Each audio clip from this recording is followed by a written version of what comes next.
To celebrate Wine Blast topping 1 million downloads, we're offering you the chance to win some wonderful wine goodies worth hundreds of pounds. From a limited edition Coravin to a set of Jancis Robinson glasses, a grower champagne case from Ideal Wine, a book bundle from Académie du Vin Library, and VIP tickets to the Decanter Fine Wine Encounter. All you have to do is tell us which is your favourite Wine Blast episode and why, or suggest a topic you love us to cover. Send us in a voice or video message, maximum 60 seconds by the 31st of January 2026 to be in with a chance of winning. See the links in our show notes for more details. Good luck!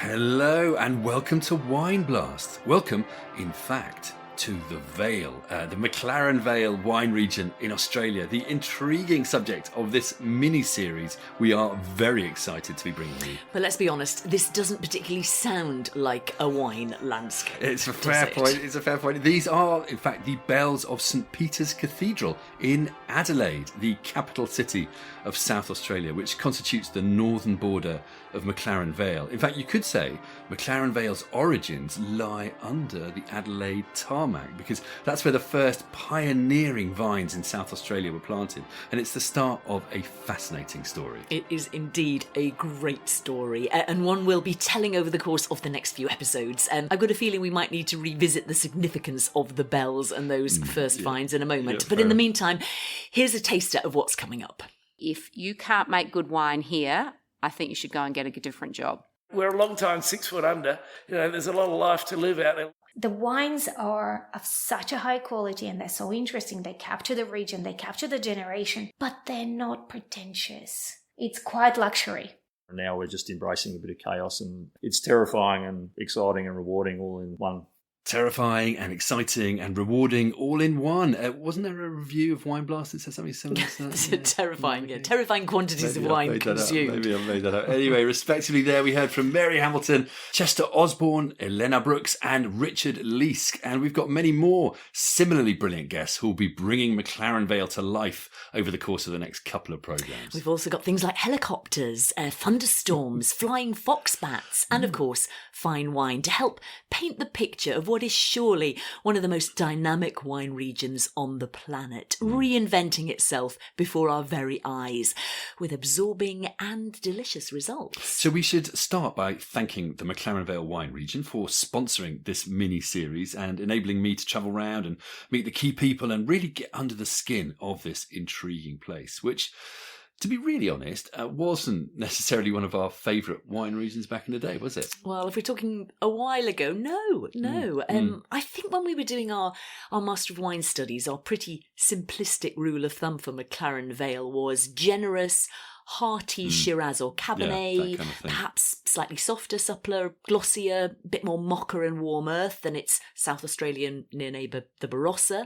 I remember one Master of Wine described this difference as like Barossa being the base and McLaren Vale the treble. And I quite like that. Nice, but still quite rich, heavy-hitting Australian reds that perhaps weren't quite our cup of tea. Yeah. More recently, though, we sort of picked up on exciting things happening there. Yeah, particularly when it came to New Wave Grenache. This is something we touched on back in our Going Gaga for Garnacha episode in season 5. And our main focus then was on Spain, but we did touch on Australia. And also, I co-hosted a masterclass specifically looking at Australian Grenache versus the rest of the world. And suddenly we were tasting quite a bit of this stuff, particularly from McLaren Vale, and our curiosity was well and truly piqued, wasn't it? It was. So when McLaren Vale got in touch, we leapt at the chance to find out more, because this is definitely one of the more intriguing trends on Planet Wine right now. And I headed out, thanks to you very graciously letting me go. You got the golden ticket. I headed out not only to talk to winemakers, but also to judge in the McLaren Vale Wine Show, where I tasted hundreds of wines, a kind of crash course in what the region has to offer today. Talking of crashes, you were treated to a novel way to get a feel for the region as well, weren't you? Yeah, though thankfully crashes weren't involved, just to clarify, despite my nightmares, maybe. Yet, no sooner had my feet touched the ground in McLaren Vale than I was ushered into a different kind of transport. and I was hearing this sound.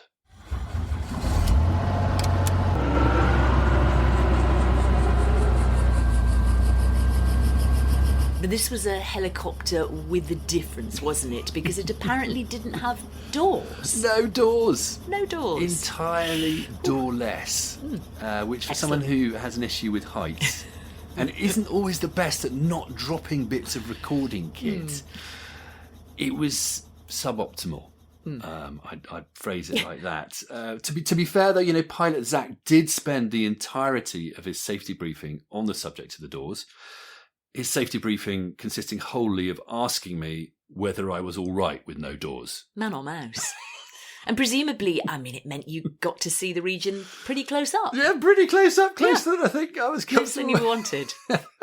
I reckon I could still have got a pretty decent feel with a full set of doors, if I'm really honest. But anyway, I don't want to complain.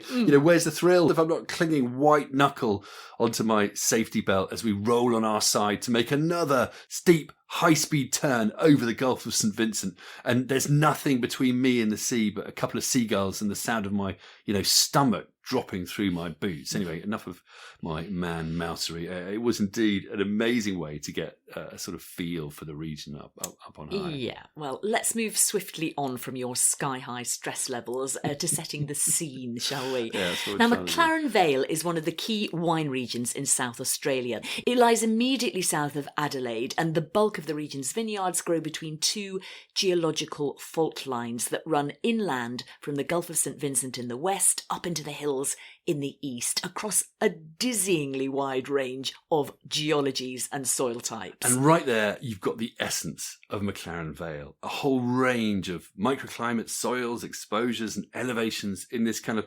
lozenge of land that runs from the beach to the hills, which is, as I can confirm, stunning to see from the air. Generally speaking, this is a pretty warm, dry place, but it's tempered by the influence of the nearby sea, particularly with its afternoon breezes and the effect of altitude in the higher eastern parts like Clarendon. Here's how Mary Hamilton of Hugh Hamilton Wines describes McLaren Vale. I think of it as being one of the best places on planet Earth where you could grow a grapevine. And that is because of its incredible piece of geography. It is flanked by the Southern Ocean and the Adelaide Hills, which creates this almost perfect bowl in the middle with a patchwork of very diverse ancient geology and about 20 different soil types that sit on top, with wonderful cool breezes that blow in from the Southern Ocean in the afternoon and cool temperatures that crawl their way down off the top of the Adelaide Hills, which put that with the warmth that the sunshine here gives us, means you ripen a grape, but you allow some refreshing coolness to prolong the ripening and give them a break. So for me, if you can't make good wine here, I think you should go and get a different job. No pressure then. So you get the sense of a scenic region with rolling vine-covered hills, the beach nearby, the hills on the skyline, the big city within striking distance. Yeah, it's definitely all of that. And of course, we will get into more detail of this, in due course. But there's something else you notice quite quickly about McLaren Vale and its wine scene, and that's the people. It's really quite a diverse, sort of cosmopolitan, curious, I think is a good word, community. And when you ask winemakers to sum up McLaren Vale, this is a point that keeps coming up. And it's quite telling. Stephen Pannell is one of the region's best known winemakers. He's originally from Margaret River, actually, not a bad spot in itself. He also lived in the fun part of Sydney. So when he had to haul himself to South Australia to study, he was determined to leave as soon as he could. Decades later, he's still there. And this is what he said when I asked him what McLaren Vale is to him. And that's where my soul is. And I think for an Australian, having a connection to country as a people that were translocated from somewhere else and dumped into this place for nearly 200 years, it's a connection to land. And I suppose that's the beauty of wine, that wine expresses that love for place. So from the minute I first went there, I fell in love with this place by the ocean, which is where my soul is. I get in the ocean every morning when I wake up, when I'm down there. Yeah, and it feels restorative being on my land. So I love McLaren Vale. And that must inform the wine, right? You know, if this is such a beautiful, special place with nice weather and a diverse community, then that's going to have an impact on the wines that these people are making. Yeah, spot on. Here's how Matthew Deller, MW, CEO of historic McLaren Vale producer Wirra Wirra, sums this up. McLaren Vale is a playground. So as a wine lover, McLaren Vale is an amazing place to explore wine. You can grow so many different varieties. It has so many different geologies and climates and topographies. So you can kind of make everything that you could possibly dream of here in McLaren Vale. I mean, McLaren Vale wines can be very serious and McLaren Vale wines can be very fun.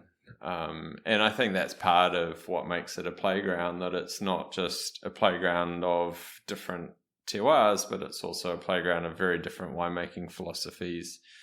You know, McLaren Vale has always attracted a lot of people from overseas and, you know, from different cultures and walks of life. And so the McLaren Vale winemaking landscape is really exciting as well, very dynamic. So we're talking about not only a landscape that lends itself to making a diverse range of wines, but also a set of winemakers who are keen to express that in the wines. Increasingly so, and for many different reasons, as we'll discover. One winemaker who made this point was Elena Brooks, winemaker and owner at Dandelion and Heirloom Vineyards, who's originally from Bulgaria. She came to study winemaking. She's from a wine background, and is another one who never left. And this is how Elena related the place and the people to the wines. I always say to people, come and visit, because it's one of those regions you have to see, because once you see it, you eat what we eat, you go to the beach of what we do as a daily life, you get it. You understand why we make the wines we make as well. The wines are of such a high quality and they're so interesting. They capture the region, they capture the generation, but they're not pretentious. There's a sense of it's quiet luxury. Quiet luxury. Yes, because it's not screaming in your face. It's quiet luxury. Wines that are made here are luxurious. They contribute to that quality, but they're quiet. They don't have to yell it. They don't have to be, the Yarra Valley, or they don't have to be. They're quiet luxury. Quiet luxury. Not sure I'm quite trendy enough to know exactly what that is, but it makes total sense in wine terms, kind of unpretentious, but incredibly satisfying. Yeah. And Elena was making the point that, because this community is diverse and welcoming, there's a lot of young talent coming through as well. Richard Leask of Hither and Yon described McLaren Vale as a good collector of creative souls. But this brings me back to the Adelaide Bells we heard at the beginning. Remember those? Mm-hmm. And you were very keen that I explained a bit more about them, which is fair enough. Because Adelaide is known as the city of churches. Not actually because it has so many churches, but because historically the city was known for its religious tolerance across all kinds of faiths. And wasn't South Australia one of the first places to give women the vote too? Yeah, absolutely, that as well. So, in a way, that sound of bells has a resonance that stretches beyond religion and kind of helps depict and convey the feel of the community and place as well. So quite open, as we've already said, diverse, tolerant, welcoming. And people often talk of the Italian influence in McLaren Vale as opposed to, say, the Lutheran German cultural background of the Barossa. On which note, we should probably briefly explain the history of McLaren Vale while we're on this topic. Yeah, absolutely. History. So, briefly.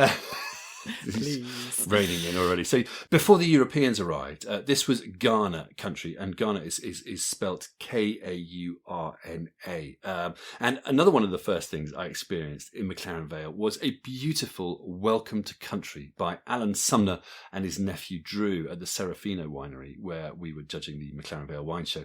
Alan lit some tea tree leaves in a pithy bowl and carried a feather from a yellow-tailed black cockatoo. And here's a taster of what he said. As part of our Welcome to Country, it's normally people that are travelling through or passing through. So what we like to do is acknowledge the country that you're standing on and the land that you're on here today. So So greetings to all ladies and gentlemen. Are you all well today? Yes. Very good. In the Ghana language, the local language of this country, you say mani ai. So are you all good today? Mani ai. Very good. Also means that you're good, you're rich, and you're fat. Okay, but when we talk about that, we're talking about our country. Our country makes us rich. Our soil makes us rich. And if we have healthy country, we are a healthy people as well. And so McLaren Vale, absolutely beautiful place.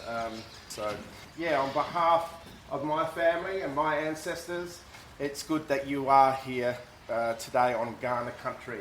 We call the country Yarta. And so, like I said, it doesn't matter where you come from, you're welcome here on our country. Natalia, thank you. Healthy country, healthy people. Very well said. Yeah, we'll come back to that. Alan reminded us that his ancestors were no strangers to fermented drinks, but it wasn't until the 1830s that Vitis vinifera arrived, along with European settlers. Now, South Australia was one of the first free, so not a penal colonies. People came in search of a new life and to make a living off the land, be it in sheep farming or gold mining or whatever. And one of those people was John Raynell. So Raynell was a farmer from Devon who arrived in 1838 and planted grapevines shortly after. Now, he's important to the story because in 1850 he hired one Thomas Hardy, also from Devon, to be his cellar hand. Hardy was clearly something of an entrepreneur because by 1863 he had a 35-hectare project of his own, and in 1876 he bought the Tintara Vineyards Company in McLaren Vale of Dr. A.C. Kelly, another viticultural pioneer in South Australia. By 1900, Thomas Hardy and Sons was one of the largest producers in South Australia, and of course Hardy's remains one of Australia's biggest brands today. Now, we'll come back to Hardy's and Tintara in a bit, but another name to mention here is Richard Hamilton, a tailor from Kent who emigrated with his wife and 8 of his 9 children. Wow. By all accounts, he was also one of the first to plant winemaking vines in South Australia. But the question is, why would a tailor from Dover sail to the other side of the world with his rather large family? It's not entirely clear, in truth, though his great, I think I've got that right, granddaughter Mary Hamilton, who we've already heard from, told me it may have had something to do with him getting in hot water over a wine smuggling side hustle. The plot thickens. Love it. Now, McLaren Vale got its name from John McLaren, who surveyed the land in 1838.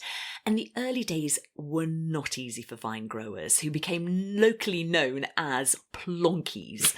But it does seem that the likes of Shiraz and Grenache arrived pretty early. And to be honest, Australia made a name for wines of all styles, from sparkling to hearty Burgundy, often made from Shiraz and Grenache. But fortified wine production also grew, hence the spread of varieties like Doradillo, Palomino, Pedro Jimenez, Muscat, etc. Yeah. Now, luckily, varieties like Shiraz and Grenache could be used in different styles, so they stayed in the ground. Plus, South Australia has never succumbed to the dreaded phylloxera pest that meant most of the world's vineyard had to be replanted using American rootstocks. What this means is that South Australia, including McLaren Vale, has some of the oldest surviving winemaking vines on their own roots, which is quite something. Yeah, I mean, invaluable cultural heritage right there. Yes. Vines that have been producing grapes for over 100 years, in some cases nearly 200 years. I mean, it's quite a thought, isn't it? Yeah. So in the mid-20th century, with the advent of electricity, modern techniques and changing tastes, production started to switch back from fortified to table wines, and McLaren Vale made a name for itself as the mid-palate of Australian wine. I mean, in other words, producers would buy McLaren Vale fruit and use it as part of bigger cross-regional blends to give them flesh and body.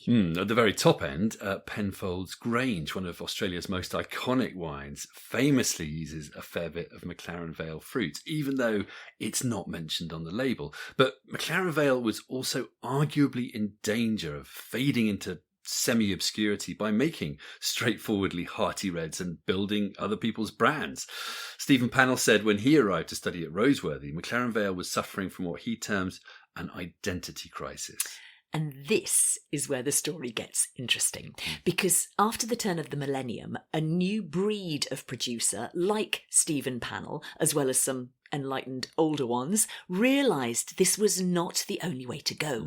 So they started looking to their old vine heritage, at their viticultural and winemaking practices, at things like sustainability and water and terroir, and to what new grape varieties might work well in McLaren Vale, to shake things up a bit. Now, this has led to a dramatic uptick in wine quality and personality, with elegant single vineyard wines made by ambitious smaller producers becoming the standard bearers for the new McLaren Vale. We'll get more into the detail of this in the next episode, but essentially McLaren Vale has gone from having an identity crisis to a full-blown wine renaissance. And what's quite pleasing is that the history forms part of that renaissance. The most obvious example is in the amazing old vine resources in the Vale, particularly Grenache. But remember Hardy's and Tintara? Well, Andrew, or Ox Hardy, is today a fifth-generation Hardy winemaker. He sells most of his fruit to the big Hardy's brand, but also keeps some choice cuts for his own Ox Hardy label. And what he's also doing is using some of the surviving vats from the winery his forebear built in 1863 to make one of his wines. The vineyard was first established in 1861. There was a winery built here in 1863, and we have the ruin of that winery. Sadly, most of it's gone, but I've still got a couple of the walls and 3 slate fermenters. So they're open fermenters that were built out of slate, and these fermenters were built in 1863. They were used from 1863 to 1928 in the winery, and then they went into disuse. And we cranked one up in 2018, and then another one in 2019. So we used 2 of these 1863 fermenters to make the slate Shiraz. So that's really good fun. I mean, the fact that I'm making wine from a vineyard that my great-great-grandfather mucked around in and a winery that was built all that time ago is pretty neat. I mean, it's really good fun. Spiritual.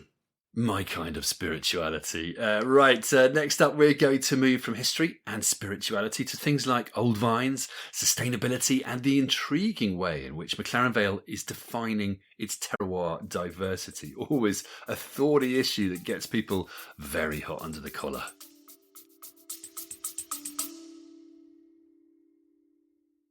Hello again, just us letting you know we've published a new subscriber-only bonus episode, and it's top drawer. Yep, this is Hugh Johnson Uncut, the first in a series where we give centre stage to the very finest interviews we've done for the show over the years, free of the editing shears we normally have to apply. And this one's an absolute peach. Yes, the legendary Hugh Johnson. The shorter version originally went out back in September 2020 as part of Season 1, which is now subscriber-only access. So to listen to this stellar interview, sign up to Wine Blast Plus. Just head to wineblast.co.uk or click the link in our show notes.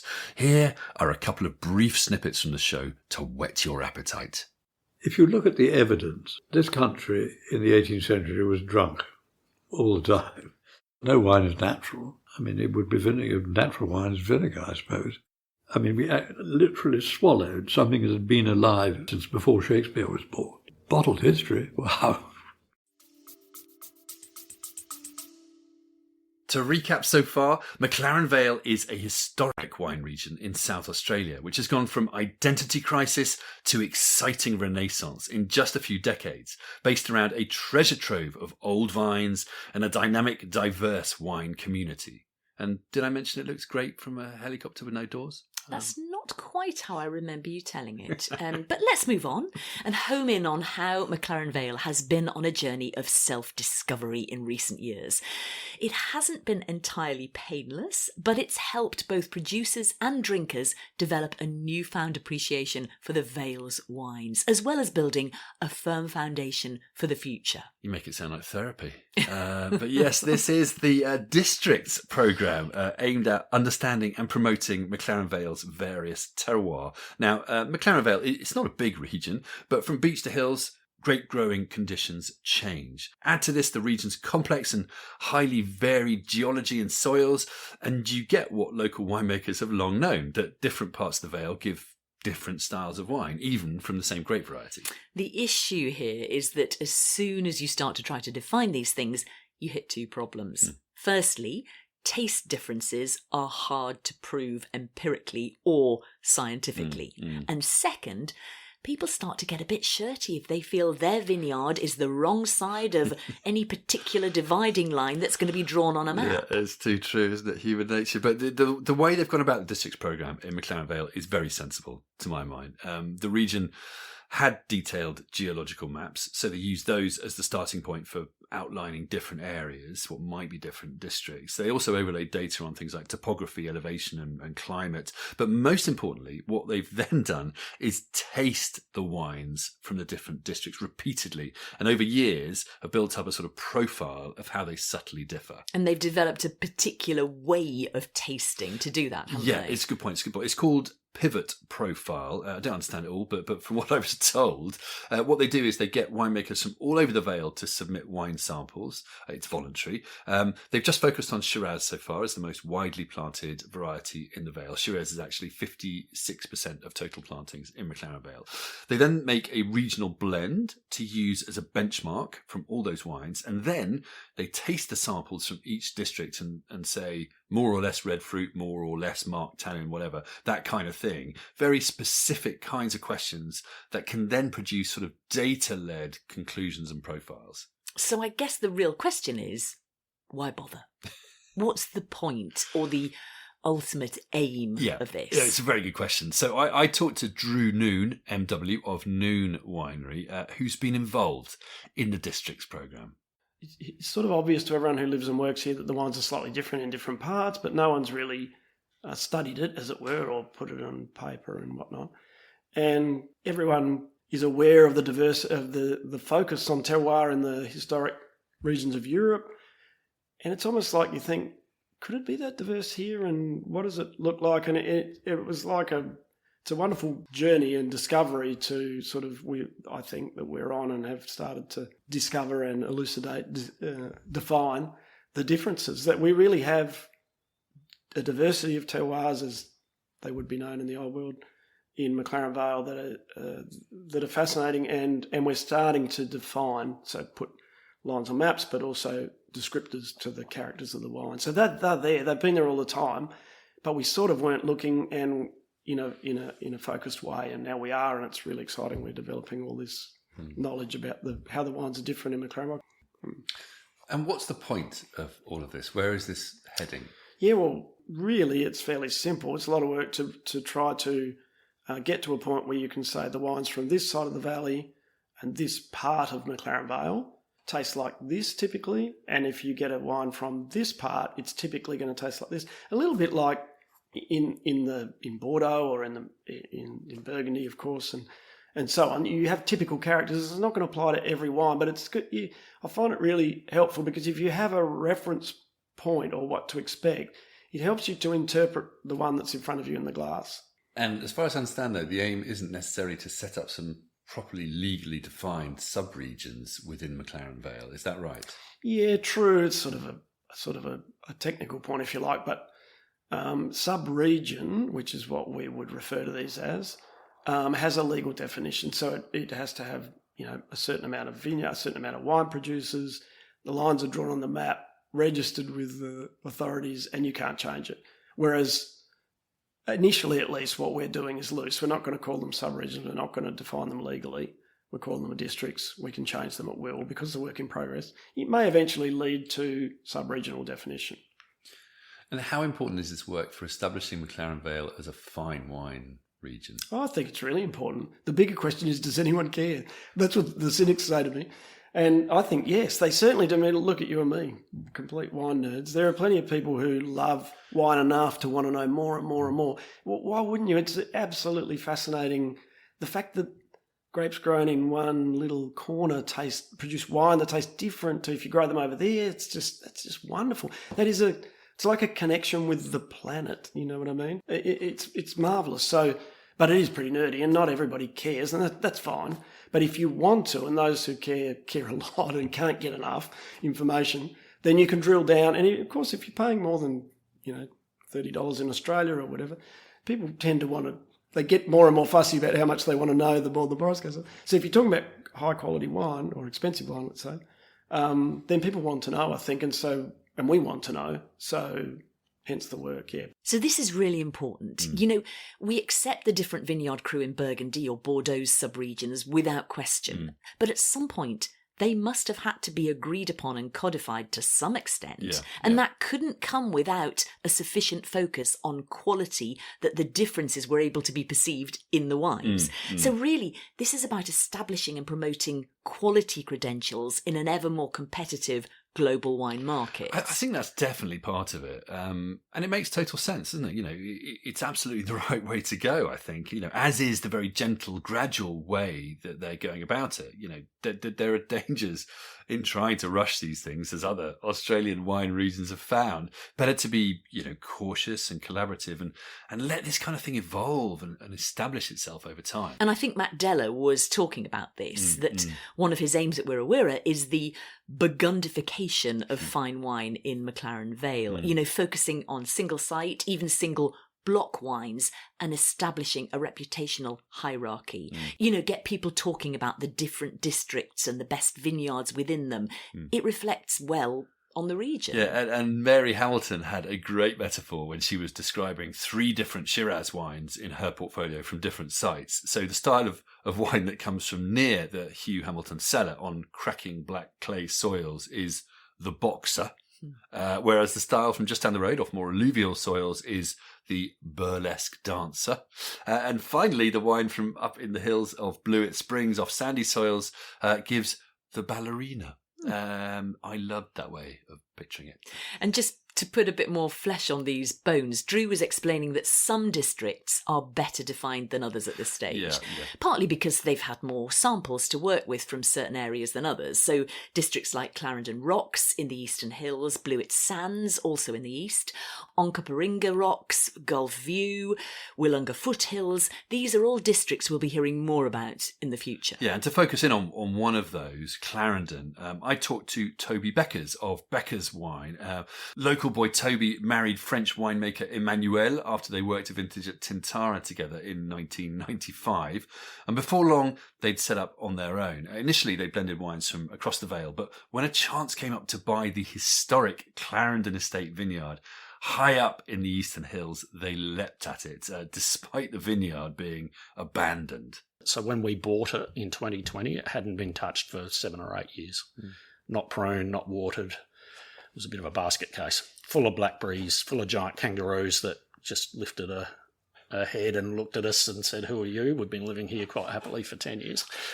So it's been a massive reconstruction job, but we think it's going to be, one of the great kind of wine estates again of McLaren Vale, and that's why we're here. And it's quite unique, soils-wise, climate-wise. It's really much cooler and feels probably more like the Adelaide Hills if we're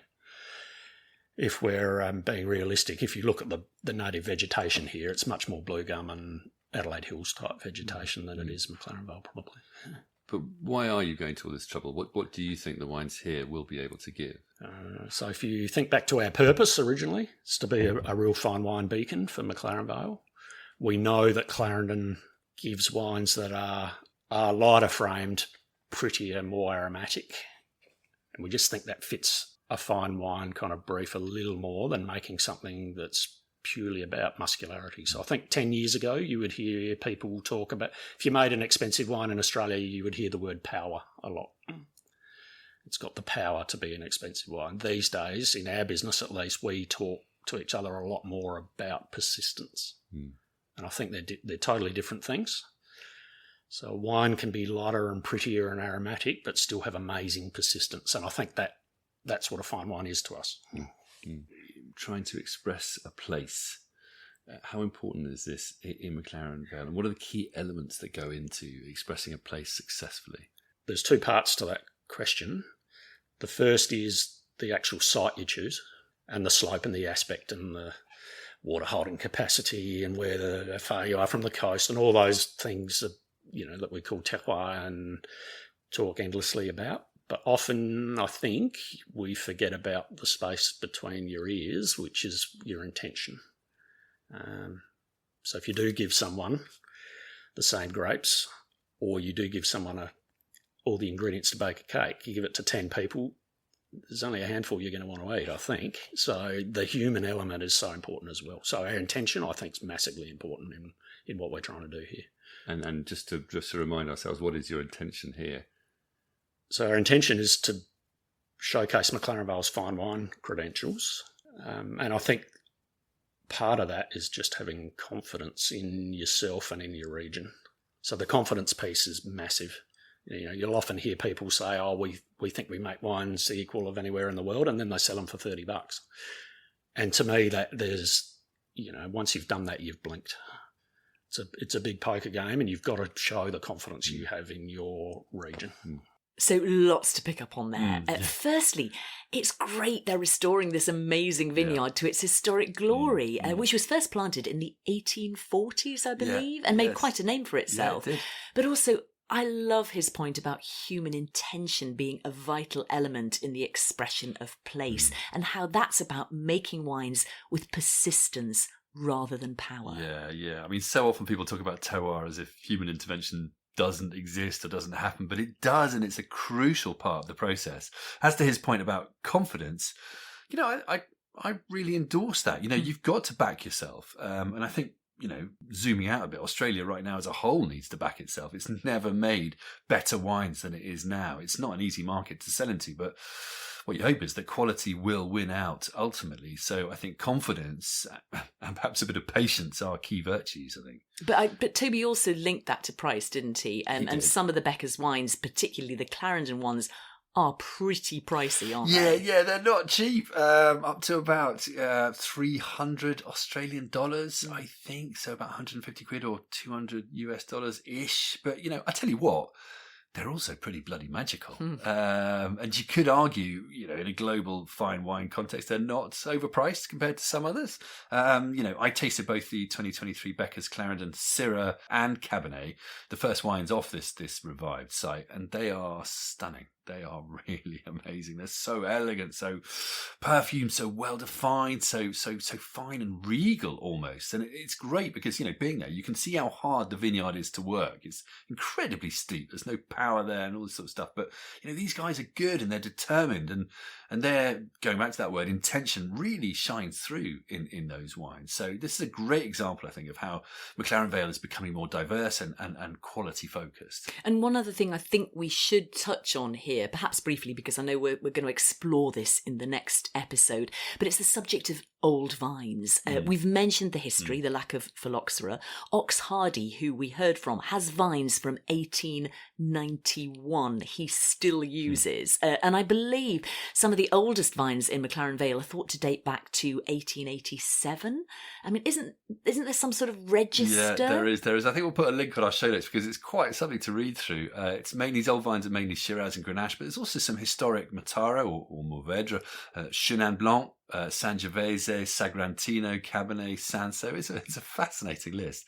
They've got something like 270 plus hectares of old vines officially registered so far in McLaren Vale, but it's thought that the true number of vines over 35 years old in McLaren Vale is roughly 1,000 hectares. This out of a regional total of 7,335 hectares, by the way. So, you know, that's quite something. Yeah, I mean, real viticultural history there. Yeah. But the real question is, what difference those old vines make to the wines themselves. David Gleave, MW, is founder of Liberty Wines, a distributor in the UK, but also part owner of Willunga 100, which is making some outstanding McLaren Vale old vine Grenache. This was his pithy summary of what old vines mean for the wines. Well, they just give you so much more depth, layers, structure, better tannins. And they're better able to cope with these sort of dry conditions in which Grenache thrives. That point about old vines being able to survive stress better is a really important one. You hear winemakers citing a lot, actually. But to delve a bit deeper into this, I also asked this same question of Giles Cooke, MW. Giles is based in Scotland, but divides his time between there and Australia because he's owner of Thistledown Wines, which this year won the best wine in the McLaren Vale wine show, which I was obviously helping judge, for their Sands of Time Blewett Springs Grenache. So it goes without saying that Giles makes superb old vine Grenache in McLaren Vale. And this is what he said when I asked him what difference old vines make. This is where I guess the contrarian comes out in me a little bit, because the received wisdom is that old vines give power, concentration that don't exist in young vines. And there are elements of that are true, but it's not what I get from old vines.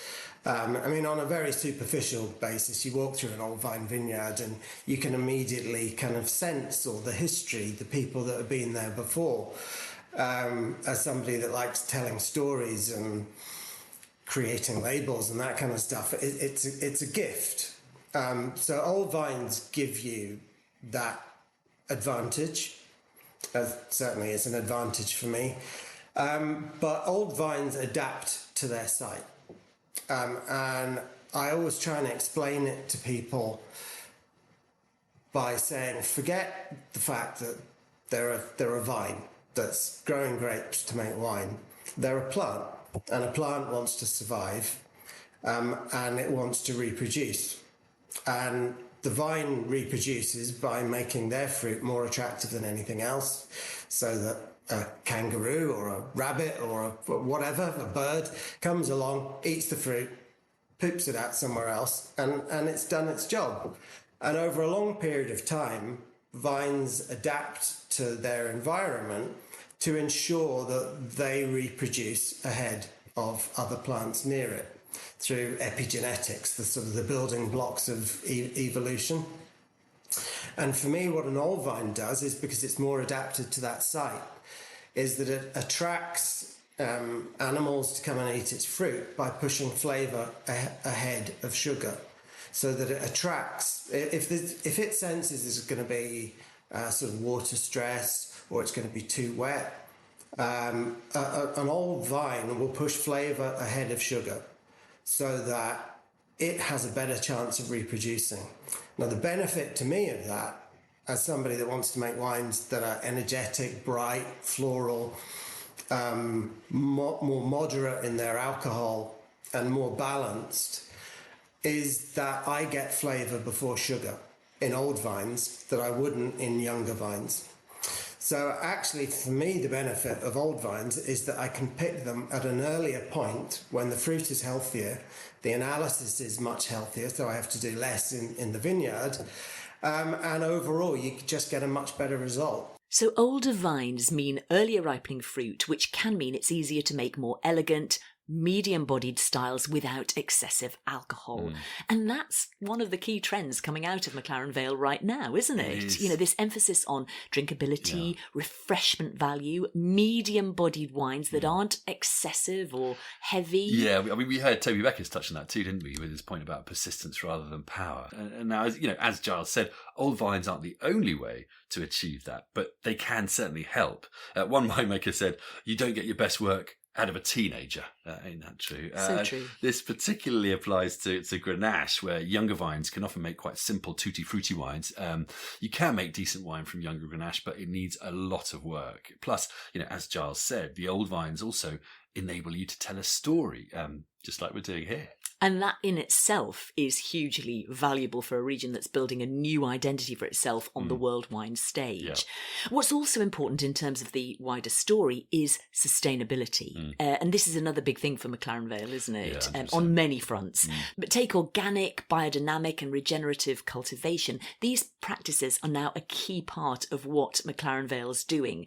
One stat that struck me is that 40% of McLaren Vale's vineyard is certified organic or biodynamic. Now, that's pretty high in global terms, and apparently the highest in any Australian wine region. Yeah, and a fair bit more is run along those lines, but not certified. So, it is impressive. It certainly seems like it's something taken pretty seriously here, perhaps maybe, reflective of that cosmopolitan international outlook among the wine community we talked about. I don't know, but for example, Wirra Wirra now have all their estate vineyards as organic and biodynamic, managed regeneratively. Plus, they've hired a sustainability manager. They use solar panels. They recycle their winery wastewater, and they've lightweighted their proprietary bottle from 550 grams to 410 grams. They're also signatories to the Bottle Weight Accord and the Sustainable Wine Roundtable. And one of the other things to mention in terms of sustainability in McLaren Vale is water, isn't it? And such a key resource, especially in one of the driest places on earth, as Australia and indeed South Australia is. But McLaren Vale has been something of a pioneer on this front, and it realised pretty early on that drawing water from the underground aquifer wouldn't last forever, particularly if the inflows were gradually declining with climate change, so they voluntarily capped extraction levels in the 1990s. But not just that, they also benefit from one of the first projects of its kind whereby recycled wastewater from Adelaide is repurposed to be used by wine growers. And that is not a small undertaking, is it? No, apparently 2/3 of McLaren Vale's viticultural irrigation needs is met by this wastewater recycling infrastructure. I mean, that's huge. I mean, imagine if this were rolled out worldwide. So in the same way that Bekkers is aiming to be a fine wine beacon for Australia, this kind of thing is surely a sustainability beacon for the wider world. But just considering water and lack of it, didn't you find yourself talking about water shortages with Richard Leask from Hither and Yon in the middle of a massive thunderstorm? Yeah. Thanks for reminding me. The cosmos has a sense of humour sometimes, it seems. You're quite right. We'd arrived to meet Richard, who had the most beautifully restored Land Rover Defender ready for us to cruise around the vineyards and, talk sustainability and water conservation, whatever. Only problem was, it was open top.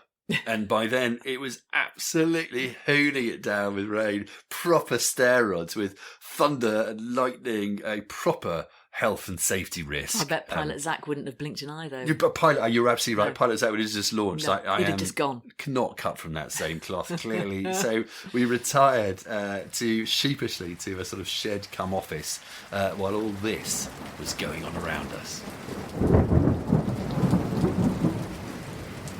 An unseasonal downpour, I'm guessing. Yeah.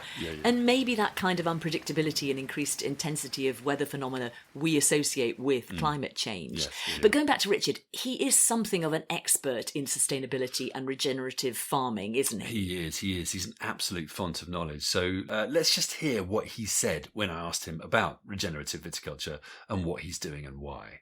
That stemmed out of a Nuffield scholarship I was lucky enough to do in 2019. And it was just looking at farming systems globally that looked after the soil, and not only did they look after it, they actually had a focus on bringing it back and working out how to bring back soil life, for one of that bigger term. So the practices that do that. Now, vineyards intrinsically are an intensive system.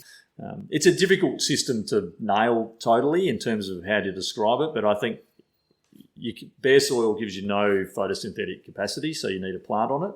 And if you don't have something, if you continually make that place bare, the plants you end up with are the ones you don't want because they're always the coloniser plants and they're always the nastier ones. So once you get into a system of grazing, you graze them out, you end up with grasses and some medics is what we've done here. And all of that's happened naturally because we've sort of just got out of the way and stopped intruding.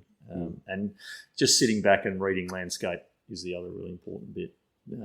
Before rushing in to do something, ask yourself, is it going to affect the soil structure? Is that going to be a positive or a negative thing? Is it going to affect soil biology? Is that a positive or negative thing? And if they tick both of the negative bits of the box, then you need to ask yourself whether you should be doing it. And that's what we've done. And it's hard for farmers are very rhythmical, cyclical people. We run with seasons and the jobs need to happen at the same time every year. So to break that and say, I'm not going to go and do something I've been doing for 30 years, I'm just going to sit back and let this system have its way and read it and understand when I do need to intervene takes a little bit of practice and it's a bit of conscious thought, and that's what I like about that farming system. It requires conscious thought to do it.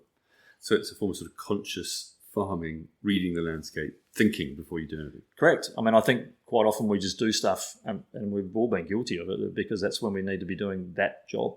We've got to do the herbicide, or we've had vineyards that they need to look like this. They need to look manicured and everything in its right place and whatever. And now we're just embracing a bit of chaos and finding out where the edges are, where we need to intervene, and then finding quite often that we actually, if we just let it settle itself, we actually can just let it have its way. So it's terrifying and exciting and rewarding all in one, depending on what the season's giving you. And, once you start to learn to read this system successfully and appropriately, do you think this is the way forward for wine? Oh, I think it has to be. I mean, if we talk about, the whole thing revolves back to soil, and Australia doesn't have any. We're just a lump of rock sitting out. We were Antarctica, and then all the ice left, and then what we're left with is weathered stone, essentially. So the topsoil we've got is so precious that we need to be building it, and we can only build soil if you have plants on it, and you let biology do all that, and then you get the mulch layer there, and it breaks down, and then over millennia you build some soil. We weren't blessed with the great prairie lands of the States with high rainfall as well. So we need to manage that and work our way through it. So that's a production thing. So if we talk about carbon, because highly productive soils are high in carbon, if we can raise carbon levels, then we raise the production capacity of the soil, which means there's more for everyone, more for the plant story underneath, but also more for the crop we're trying to grow, which in this case is vines. So there's a win-win for everyone. And I don't think there'd be a wine region in the world that's not under pressure with cost. That if we can, this system, which we're pretty comfortable, we're taking things out of it as well. Every time you don't drive a tractor through there, it saves you money.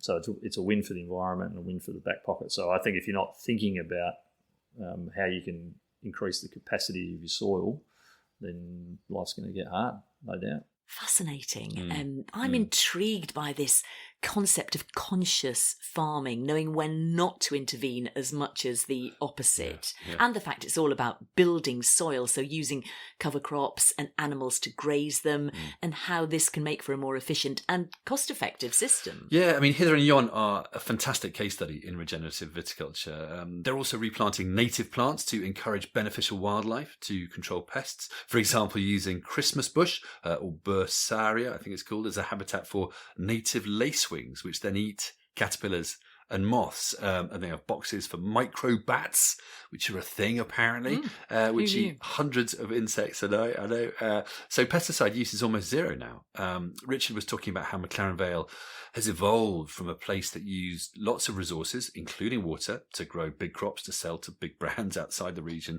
to a focus on, smaller producers making wines that speak of their place, based around attention to detail, vine health and sustainability, that kind of thing. It's exciting, isn't it? And I guess these kind of sustainability initiatives work on two levels, don't they? Firstly, to be responsible custodians of the land and our planet, to set an example, to show it can be done. And then secondly, I hope it's also good for wine quality. Yeah. And Mary Hamilton touched on this too. She'd mentioned that she really prizes sort of brightness and vitality in her wines, something she described as lightning in the glass, which is a lovely image. I asked her to sort of unpack this a bit more, and it ended up coming back to soil. Lightning in the glass is where, when you take the sip of the wine, it feels like it is living and alive, which is different to a wine that has a more plodding sense of being static. Where does that come from? I think that's the secret sauce. I think it starts in the soil. And I think that what we saw in viticulture historically, there was a lot of chemical additive that was being put into soil because people saw weeds as enemies, and so they wanted to get rid of them. They thought it was competition for the grapes. And so back, in my father's era, a good-looking vineyard looked like a vineyard that was ploughed within an inch of its life and had a lot of glyphosate put on it to get rid of weeds. That, in my opinion, was killing the soil. Now, if you kill the soil, I look at the soil in a vine a bit like an iceberg. The iceberg has all the action up the top, and we can see the vine with its leaves and its grapes up the top. But the majority of what is going on is happening under the earth, and that's where the roots are, and that's where the life is. And there is a whole ecosystem going on down there. And if that is vibrant and alive, to me, it just makes sense that the grape at the top is going to be a healthy, vibrant, alive piece of fruit. And if that's the beginning of the winemaking story, as most people think it is, well, now we're starting with a raw material that is going to taste like a piece of lightning in the glass. And who doesn't want a bit of lightning in their glass? I want lightning in my glass. I want lightning. I want fireworks and Yes, there lightning we and go. thunderstorms. But I do know exactly what she means. And it kind of alludes to what Toby Bekkers said in terms of persistence, doesn't it? It's not power or heft or concentration. It's energy and vitality that makes great wines. And if that comes from a healthy living soil, it makes sense to protect and nurture that. Yeah. Now, we're coming to the end, but one thing I just wanted to mention before we close is wine tourism. This is a big thing in the Vale, partly because it's so close to Adelaide and it makes a great visit with the beach as well. There are so many great cellar doors with restaurants and shops and exhibitions. I wasn't going to mention this to not make you too jealous, but, it's a kind of wine-loving tourist's paradise. I'm sure it is. It is. But, one winery we particularly mention in this regard is D'Arenberg. Yeah, D'Arenberg. It is one of the historic wineries in the region. It has a treasure trove, doesn't it, of old vineyards. It's one of the largest biodynamic producers in Australia. It makes a dizzying array of wines, over 100 labels from something like 48 different grape varieties. And it's also one of the most iconic producers in Australia because of the Cube. This remarkable 5-storey visitor centre, come exhibition space, come dining and tasting facility that's frankly like a giant Rubik's Cube. I mean, do you explain? Well, it's hard. The Cube is just something else. And you really, to understand it, you have to get to know its creator. Chester Osborn, 4th generation winemaker at D'Arenberg, possessor of what is surely one of the most prodigious, creative, careering minds in wine today. Early on in his life, Chester was diagnosed with Asperger's syndrome, and his mother was told to keep him busy with creative projects. He's been a sculptor, designer, and creative artist ever since. He describes wine as an art form like any other, and he says the following. I actually use this philosophy that once you've explored one art medium to the nth degree, like wine, for example, then really you can start looking at all other art forms in that same depth and really be loving all the different types of art. So we're a long time 6 foot under. There's a lot of life to live out there, a lot of life to see, a lot of art to see, I should say, and a lot of art to make. I've actually got about 600 sculptures that I've written down as ideas. Each of the art pieces I do in the D'Arenberg Cube, there's over 100 sculptures in there. Each one represents one of our wines or our winemaking process or something to do with wine, so that when people come to the D'Arenberg Cube, they can really feel that wine is art and hear its expression in a different form. So I call it the Alternate Realities Museum. So there's all these alternate realities of the wines. A lot of life to live and a lot of art to make. What a positive note to end on. We'll put photos of the Cube on our show notes. Yeah. And if you ever get the chance, do go and visit. It's quite remarkable. Not to mention tasty as well, because there's some delicious food and you can blend your own wine and gin.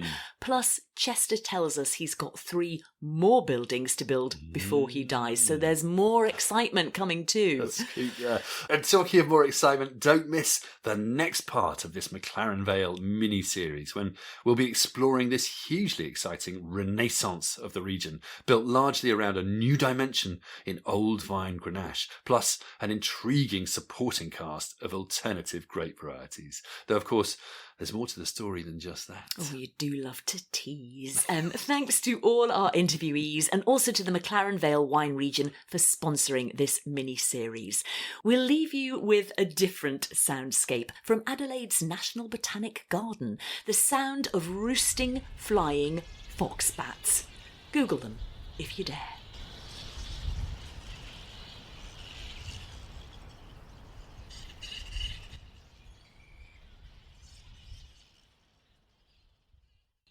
Thanks for tuning in to Wine Blast. Sign up to Wine Blast Plus to support the show, enjoy early access to all episodes, plus our full archive, benefit from discounts and giveaways, and enjoy exclusive subscriber-only content. Just visit wineblast.co.uk or click the link in the show notes.